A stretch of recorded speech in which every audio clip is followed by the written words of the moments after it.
Hello, good day. It's Fallon, Amor'eThePoet.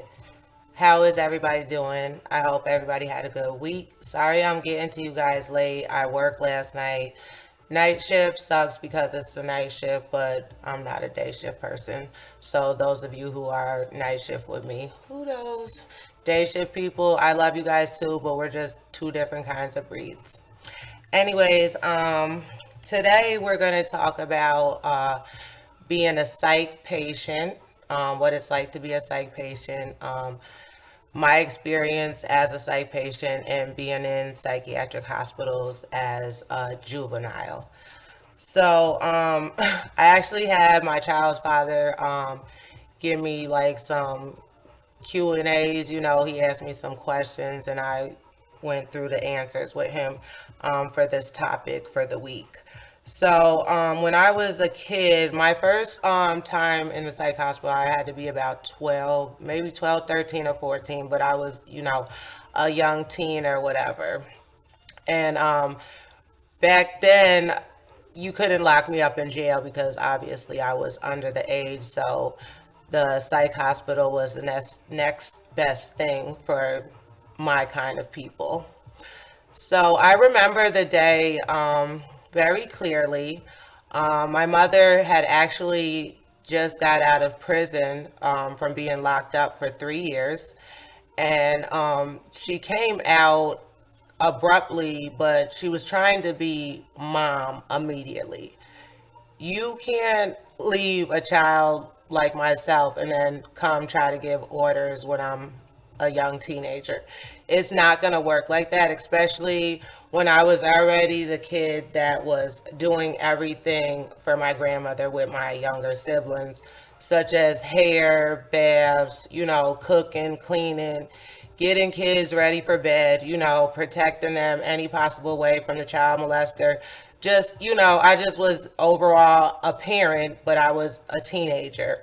My grandmother played bingo every single night, and her boyfriend at the time used to go to OTB. So after the babysitter, finally left or whatever happened with that situation when it came out, I was the other parent. So my mom, she came home or came in the house. My grandma was at bingo, and she was telling me something about doing dishes. Okay, I know that the dishes had to be done before Nana got home at 10 o'clock. This isn't new, So if I wash the dishes at 9:52, they gonna be done before Pat Herzog walked through the door. Cause I've been doing this for as long as I've been living with my grandma. So I don't know what happened, but she tried to put her hands on me. No, no, no, no, no, no. You don't do that. You don't put your hands on me because all my life, my grandma raised, do unto others as you want them to do unto you. She didn't put an age or a title on it, or, there was no other like qualifications for that rule. It was just do unto others as you want them to do unto you. So she like kind of went by the back door or like by the bathroom, and I just like shut it nicely and locked it, and I left the house. So I happened to be out after my grandmother came home from bingo, and they put like this whole search warrant out for me. And when they found me, I turned it up. I was like livid because nobody was listening to me. It was just everything my mom said. And I'm like, how are you listening to her? She just got home. Okay, she has 3 years clean and sober, you jail time, which I mean, if you get clean and sober and you change in jail, okay, so be it. But that was not the case here. You coming home, trying to do something and have a position that you shouldn't be in right now at this time. So, when they found me, I was out of control because I was just so mad that nobody was listening to me. I started getting violent, physical. They tied me up with tape because they couldn't like handcuff me or whatever. And they put me on a stretcher and brought me to the hospital. I remember getting a shot. I don't know what the shot was then. I do know now because I am an ER nurse, so obviously it was probably like Ativan or whatever they used to give back in the day. Thorazine, I don't know, but it was a shot to calm me down. And from the emergency department, they sent me to a psychiatric hospital. Now, all this occurred in New York because that's where I was born and raised. So I went to the psychiatric hospital, and like my first time there, it was like it was okay. I didn't really talk to anybody. I just like went through with the motion. I just was like, I just can't wait to get out of here. Like, I'm not like these people. Like, I did nothing wrong. I got in an argument with my mom, and now I'm in this place because why again? Explain that to me. And then, they're putting all these, like, they want me to take medication. I said, what? Like, you can't say anything because you're a kid, you're a teenager. You got to go with, what's going on and stuff like that. But I'm like, I got in an argument with somebody who was just locked up for 3 years for whatever drug charge they got. And now I'm in a psych ward. Please help me make sense of this. So I left that place probably, on some medication, didn't take it, but it was like every time I got in trouble or I got in an argument with my grandmother or anything happened, they was putting me back in the psych ward. This was getting redundant. I'm like, okay. So the last time I went to the first psych hospital, I actually got kicked out this hospital. I'm about to explain it to you. I went there and it was like rec day, or I don't know, we were going to the playground or something. And I was like playing with this basketball, and this boy came up and, knocked it out of my hand or whatever. And I'm like, excuse me, to the staff, like, do you see what he just did? And, can I get the ball back? And I'm like, what, 14? So yeah, I'm acting petty about the ball, but he should have never did that in the first place. They're like, you're getting out of control. You need to go back to the unit, whatever, whatever. So I walked back to the unit.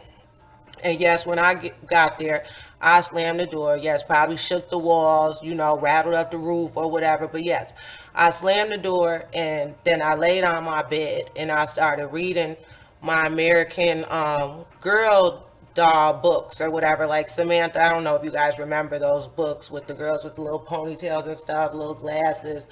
But I used to read a lot, and I still read a lot. But I just, laid on the bed and was like, whatever, started reading my book.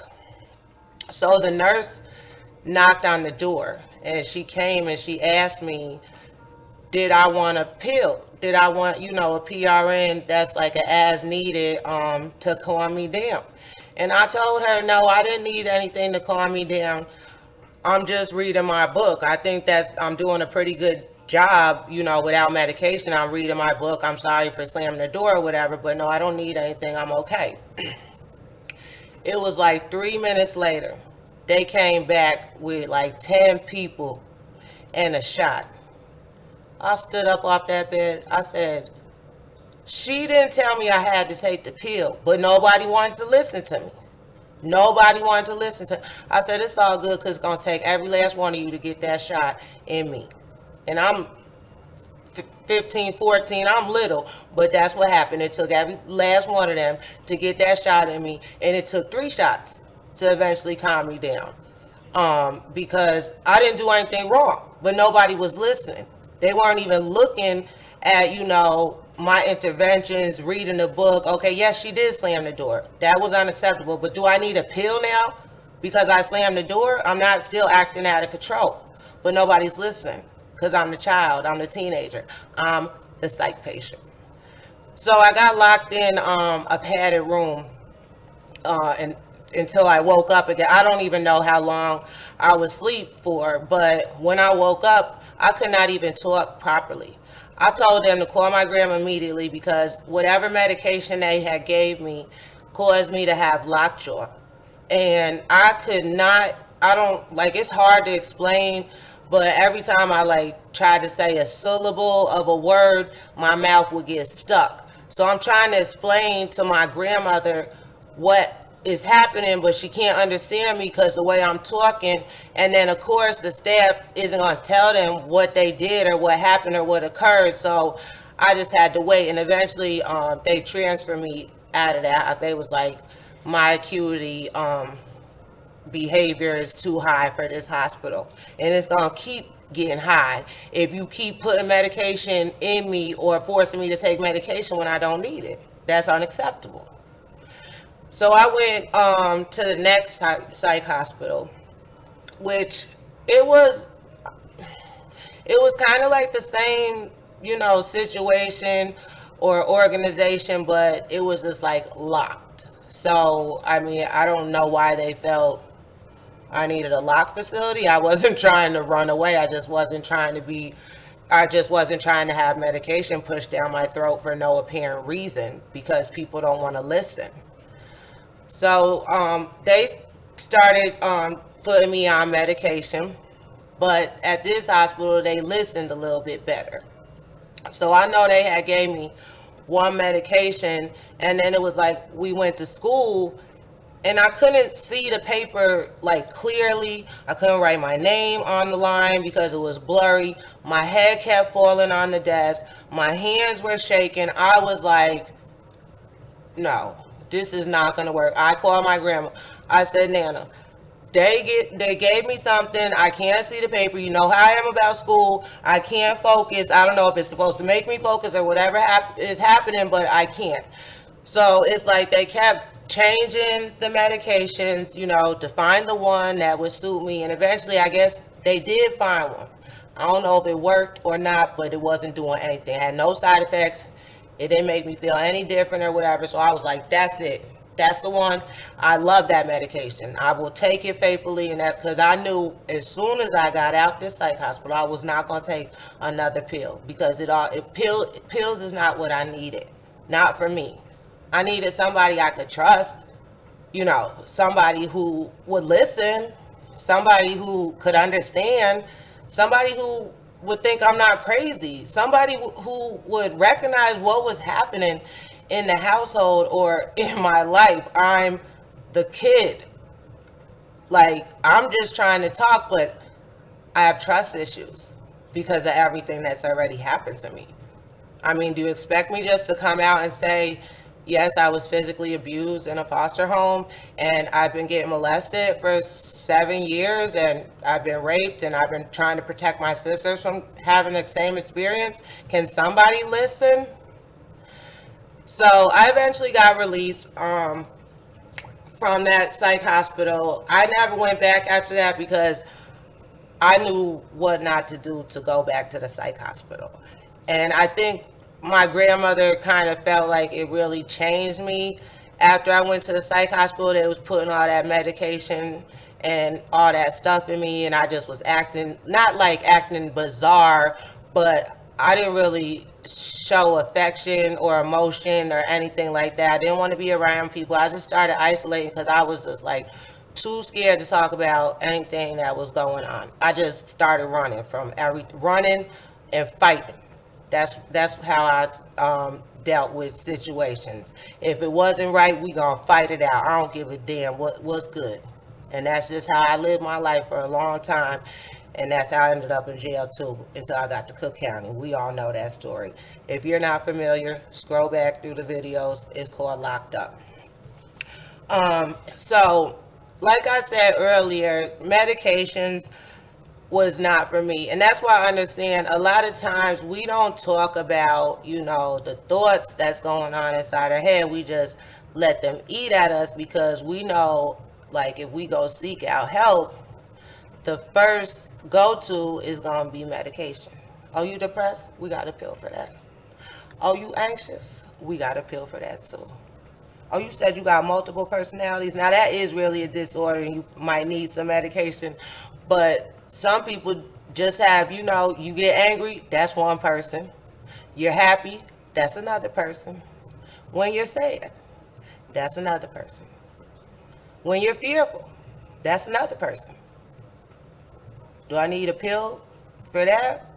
Because I thought those were all normal emotions that everybody goes through. So I understand those of you who are out there like me. Maybe you do have depression, you do have anxiety at times, you go through situations, you have those suicidal thoughts, those moments where you feel bad, you feel worthless, but you don't necessarily need a pill, you just need a friend or you need somebody that you can trust, somebody that you can talk to, somebody that can relate, somebody that empathizes with your pain and your suffering at that moment. And you are not alone. So I just want you to remember too that I'm fighting this battle with you. We're a mental health team, okay? I'm an ER nurse, which I love working in the emergency room. I've been in the emergency room probably 8 out of my 9 years, like 7.5, 8 years out of my 9 years of nursing. I wouldn't change it. I can't do any other floor. I get a little bit of everything with the ER, so I like, sharing my love. But I often get nurses or staff who ask me how I work so well with the psych patients.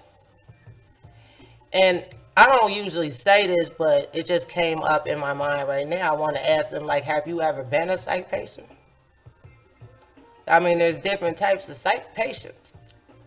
Everybody's not bipolar, schizophrenic, delusional, having auditory or visual hallucinations. Everybody is not like that. Some people went through a tragedy, a tragic situation, a loss, a death, a rape. Some people still dealing with childhood trauma, but they're functioning, but they broke. They had a moment. Do you just lock them in a room by themselves to sit with their thoughts? When you had these 12 hours to go in there and have a conversation and to share your story, to share some of your hope, share some of your pain, share some of your faith. Let them know, don't give up. I've been in your shoes. I've been a psych patient.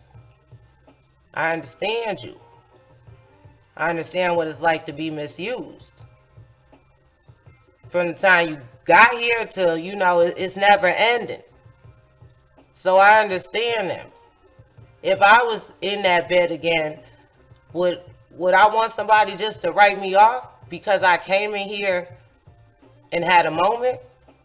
No. I need love even more so at this time. I need good people even more at this time. And yeah, okay, a nurse makes good money, but I'm not a nurse for the money. I can make money doing anything. This is America. My name is Fallon. I'm going to keep going regardless. But this is where I need to be. They need to know if they come to the psych hospital or, emergency room, that there is somebody who cares. There is somebody that's really going to listen. I'll hug them. I'll take them, take a shower, like go wash up. Because, just cleaning up sometimes make yourself feel a little bit better. Now, there are, psych individuals that need medication. Yes, there are. The chemical imbalance is for real, for real. And please continue to take your medication if that's what you need. I'm not knocking medication. I give it all the time. That I go to work, I'm a nurse, I give medication. But everybody doesn't want or need medication for a moment. It might be one moment. They might have another moment. My son, he went to the psych hospital one time, and it made him feel so much worse than having that conversation he would have with his little sister. Just that talk with his sister would get him through his moments. He cried so much when he was in the psych hospital because he's like, Mom, I'm not crazy like this. I mean, when he went, he said he seen people eating boo-boo, putting boo-boo on the wall. He like, what? I mean, I said, everybody crazy is a little bit different, son. You just can't go around trying to hang yourself or kill yourself. That's not normal either, but there's a different crazy when you go and eat your boo-boo. There's levels to this madness or whatever. But he did, he did go to the hospital. I did try him, on medication when he was younger because the teacher said he had ADHD, which I was like, okay, tried the medicine. He was looking like a zombie. I'm like, no, no, no, no, no. So I just put him in karate, put him in roller skating, and started doing more activities, football with him and everything like that. And he got much better. But I just really take mental health. I've been battling with it for a long time since I am aware of battling with it about 14, and that's when I started writing poetry or started writing, my thoughts and my life experiences out on paper.